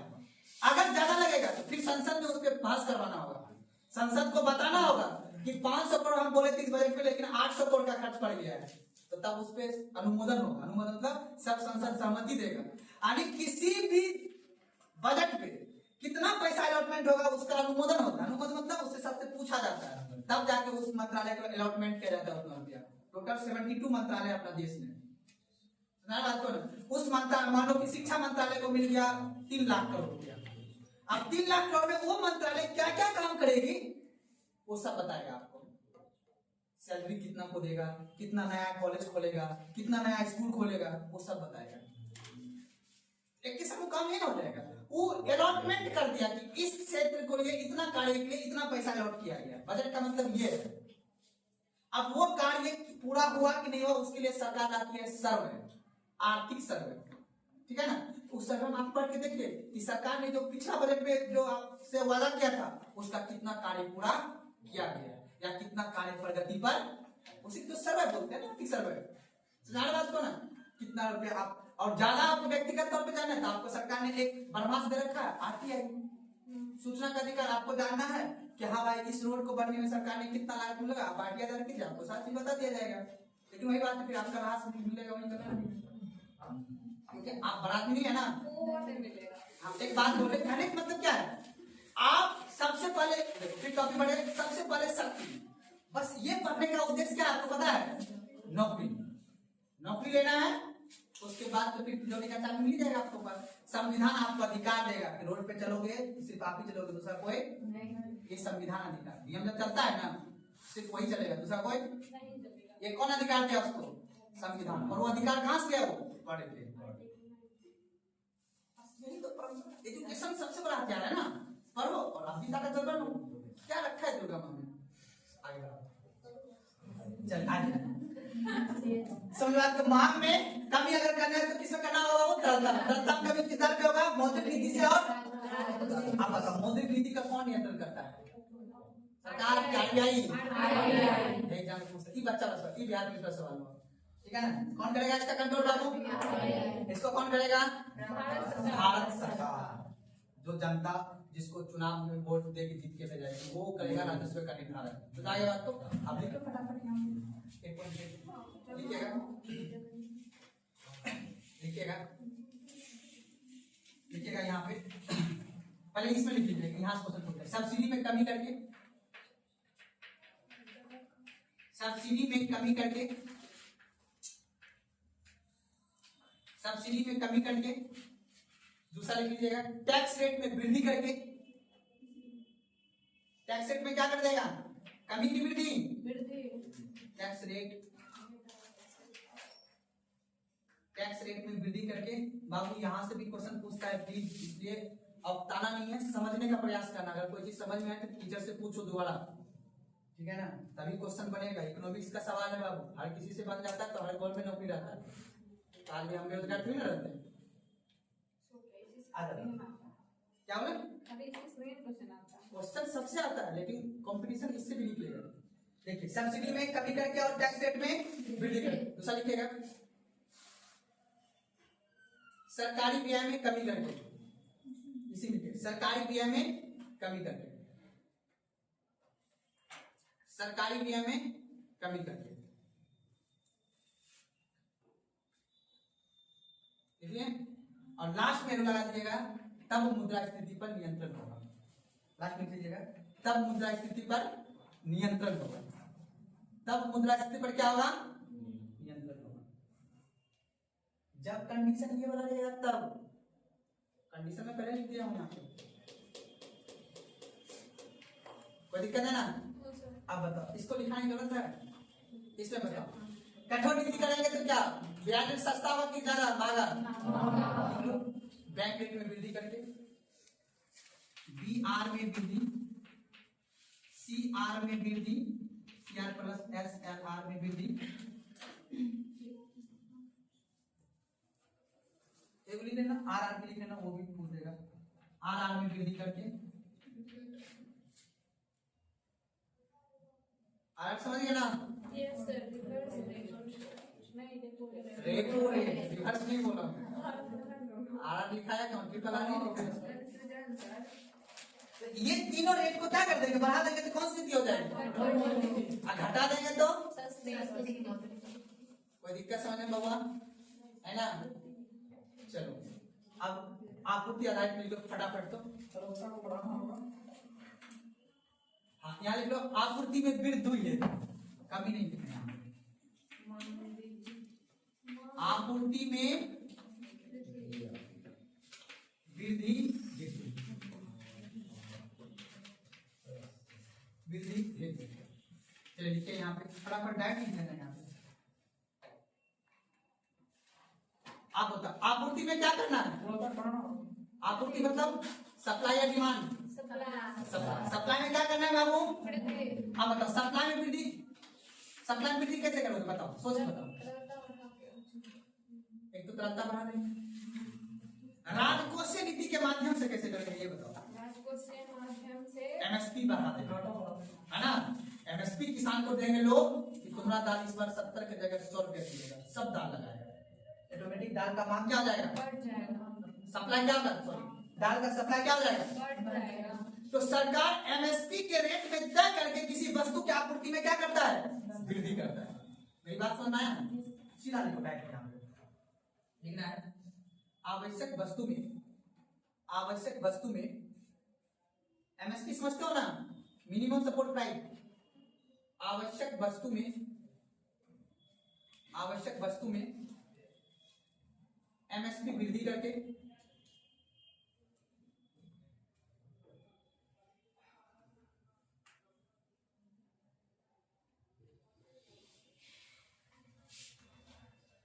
आवश्यक वस्तु के आयात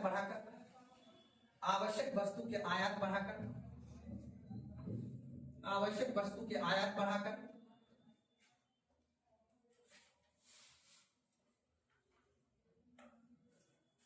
और निर्यात को क्या करके, आवश्यक वस्तु का आयात बढ़ाकर एवं निर्यात घटाकर,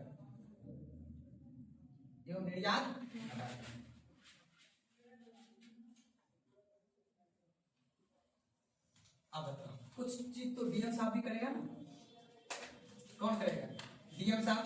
डीएम को क्या बोलते हैं, दुर्गा माँ, क्या बोलेंगे, है कि नहीं, शक्ति है, रियल शक्ति देखना है तो उसके पास हम देखना होगा, जाके एकदम बड़ा जाओगे, कभी शुक्रवार कभी मिलना हो तो कब जाना है, शुक्रवार को 1 से 2 बजे के बीच। अपन लोग के लिए बस 1 घंटा उसको सप्ताह में टाइम सरकार ने दिया है, अगर मिलना है कि हमको भी आप उसके जैसा बनना है तो 1 ही दिन वो दर्शन देगा 1.5 घंटा के लिए, वो भी आप लोग को जल्दी तो नहीं देगा, कुछ खास देगा तभी देगा, वो तो नहीं देता है।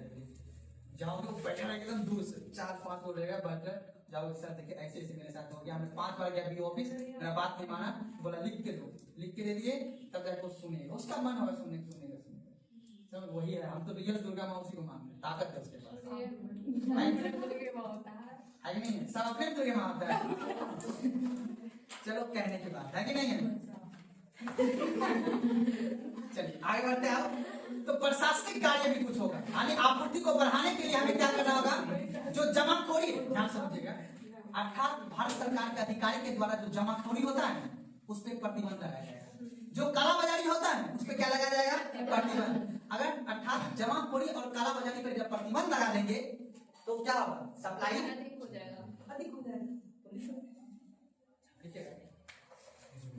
कालाबाजारी एवं जमाखोरी पर नियंत्रण करके, कालाबाजारी एवं जमाखोरी पर नियंत्रण करके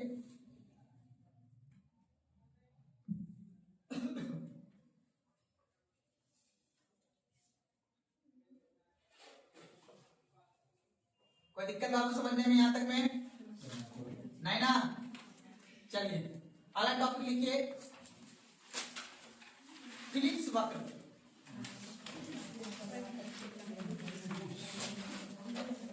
छोटा सा टॉपिक है फिलिप्स वक्र, बस एक पॉइंट पे लिख के बस खत्म करना है टॉपिक को।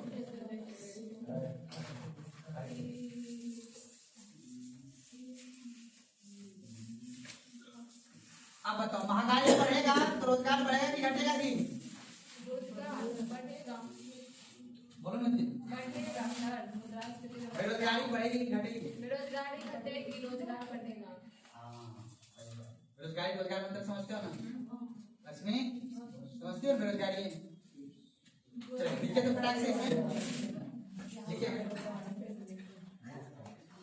लिखे बात लिखेगा।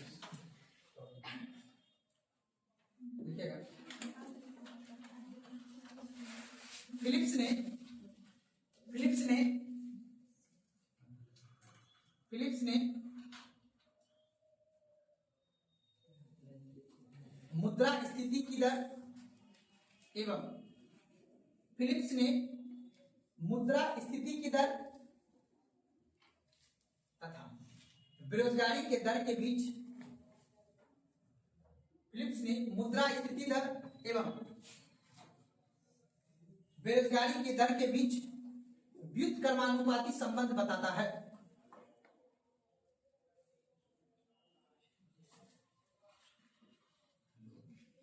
व्युत्क्रमानुपाती संबंध बताता है। व्युत्क्रमानुपाती मतलब क्या हुआ? उल्टा। अब क्वेश्चन पूछेगा, फिलिप्स वक्र जो है कौन सी दर को बताता है? मुद्रास्फीति और बेरोजगारी। कौन सा संबंध? उल्टा। अगर मुद्रा, आप बताओ, ये जो फिलिप्स भैया है ना, ध्यान समझना, ये कह रहा है कि अगर मुद्रास्फीति बढ़ा, ध्यान समझना, अगर मुद्रास्फीति की दर में क्या हुआ? वृद्धि हो गया, तो बेरोजगारी क्या हो जाएगा? वो बताओ, बेरोजगारी की दर में क्या आ जाएगी? कमी। अब देखो फिलिप्स पर क्या है, अगर मुद्रास्फीति बढ़ेगा तो बेरोजगारी क्या हो जाएगी? कमी हो जाएगी, और अगर बेरोजगारी बढ़ गई तो मुद्रास्फीति क्या आ जाएगी? कमी हो जाएगी। फटाक से फिलिप्स के अनुसार बात नहीं, फिलिप्स के अनुसार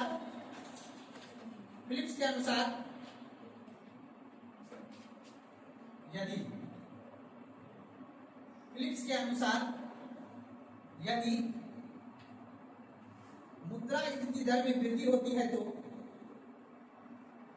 फिलिप्स के अनुसार यदि मुद्रा स्थिति दर में वृद्धि होती है तो,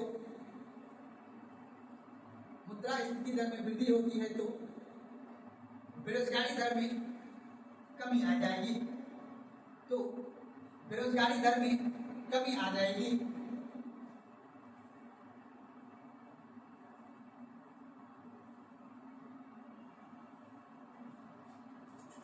अतः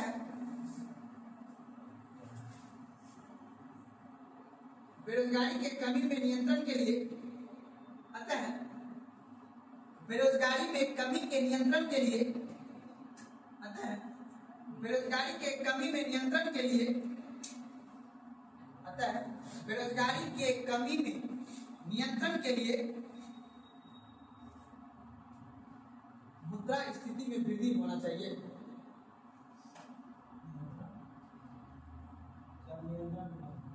नियंत्रण के लिए मुद्रा स्थिति दर में वृद्धि होना चाहिए। अब समझो, एक व्यक्ति कौन था बाबू? फिलिप्स। फिलिप्स क्या बोला कि देखो, एक उसने ग्राफ बना दिया, ठीक है, आज को समझना। अब ग्राफ बना दिया, एक तरफ क्या लिखा बाबू? बेरोजगारी। क्या लिखा बाबू? इसका कहना है कि अगर मुद्रा स्थिति का दर बढ़ेगा, मुद्रा स्थिति का परसेंटेज बढ़ेगा, तो बेरोजगारी का परसेंटेज क्या होगा? घटेगा। तो अर्थात बेरोजगारी ज्यादा ना घट जाए, बेरोजगारी ज्यादा ना घट जाए, इसलिए क्या करते हैं, सॉरी, बेरोजगारी ज्यादा ना बढ़ जाए, इसलिए मुद्रा स्थिति को हम क्या करके रखते हैं? बढ़ा सकते हैं। क्या होगा तो क्या स्टेटमेंट क्या लिखा है बताओ? बेरोजगारी दर में कमी करने यदि मुद्रास्फीति दर में वृद्धि होती है तो बेरोजगारी दर में क्या हो जाएगी? कमी आ जाएगी। अतः बेरोजगारी में कमी के नियंत्रण के लिए बेरोजगारी की कमी में क्यों नियंत्रण करेंगे? बेरोजगारी में कमी के नियंत्रण के लिए नियंत्रण मतलब कंट्रोल करने के लिए यहाँ दर रोजगार की कमी के नियंत्रण तब होता अच्छा है। वही लेके रोजगार में सबसे ऊपर बेरोजगार रोजगार में नियंत्रण के लिए भी सबसे बड़ी बात है। रोजगार में नियंत्रण के लिए रोजगार के कमी में नियंत्रण के लिए मुद्रास्फीति दर में वृद्धि होनी चाहिए।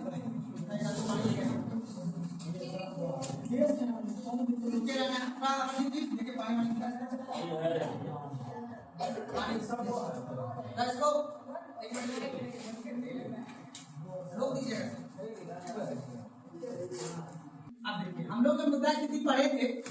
मुद्रास्फीति सबसे पहले क्या पढ़े थे बाबू? क्या होता है पढ़े थे? उसके बाद हमें क्या पढ़ा थे बाबू? मुद्रास्फीति होने के कारण पढ़े थे। अब बताओ अगर किसी वस्तु में समय के साथ अत्यधिक परिवर्तन हो जाए, उसकी कीमत में क्या हो जाए? अत्यधिक परिवर्तन हो जाए तो क्या कहलाएगा? मुद्रास्फीति।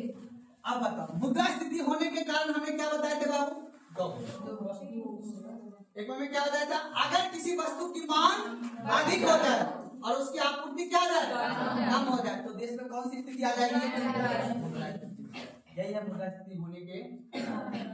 उसके बाद हमने क्या पढ़ा था? मुद्रास्फीति के प्रकार बताया थे ना। सबसे पहला प्रकार कौन सा बताया था मैंने? रेंगती हुई मुद्रास्फीति। कौन सा बताया था? रेंगती हुई। उसके बाद मैंने कौन सी बताई थी? चलती हुई। उसके बाद कौन सी बताई थी? दौड़ती हुई। याद रखना। उसके बाद कौन सा? कूदने के बाद कौन सा है? अति उच्च मुद्रा हाइपर इन्फ्लेशन। याद रखना है। मुद्रा स्थिति अर्थात क्या कहते हैं? आर्थिक चेतावनी। कौन सा मुद्रा स्थिति देता है? कूदती हुई। अब बताओ विकसित देश के लिए कौन सा मुद्रा स्थिति होना चाहिए? और विकासशील देश के लिए और कौन सा मुद्रा स्थिति अच्छी होती है? और कभी कभी किसी वस्तु पे कौन सी मुद्रा स्थिति अच्छी होती है? मुद्रा स्थिति के एक जगह हम पढ़े क्या दौड़ती हुई से ही मतलब खराब स्थिति हो जाता, उसी टाइम से दौड़ती हुई मुद्रा स्थिति से ही कूदती हुई मुद्रा स्थिति में आ जाती है। ये बात सच। अगर लग्जरियस आइटम के बाद अगर छोटे जो उपभोग वस्तु पे अगर दौड़ती हुई मुद्रा स्थिति जैसे उसका मूल्य आ जाए, यानी हर 10 दिन उसका दाम बढ़ जा रहा है, तो वो ये चेतावनी दे देगा आने वाला समय आर्थिक मंदी जैसा देश में। ये भी बात है। तो हमने ये बोला मान लो जैसे कि वाइन सोना चांदी है, इसमें तो आप देख रहे हो हर 4 महीने में दाम बढ़ रहा है ना। कोई दिक्कत इससे हो रहा है सरकार को?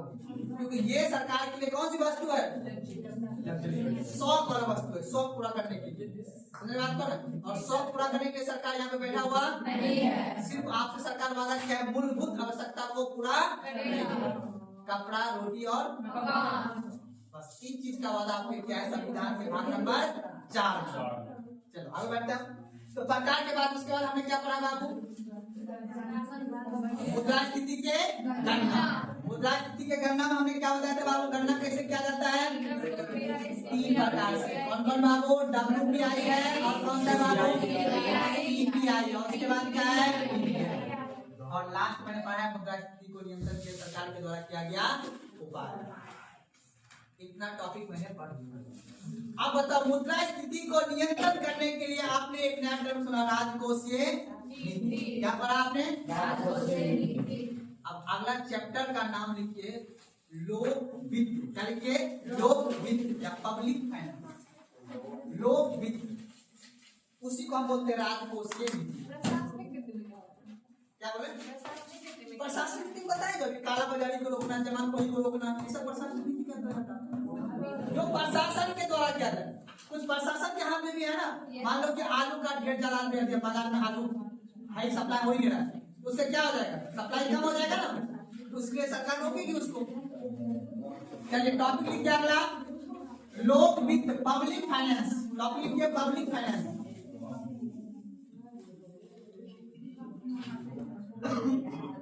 अमरजीत जी स्टार्ट करके दूसरा स्टार्ट कीजिए।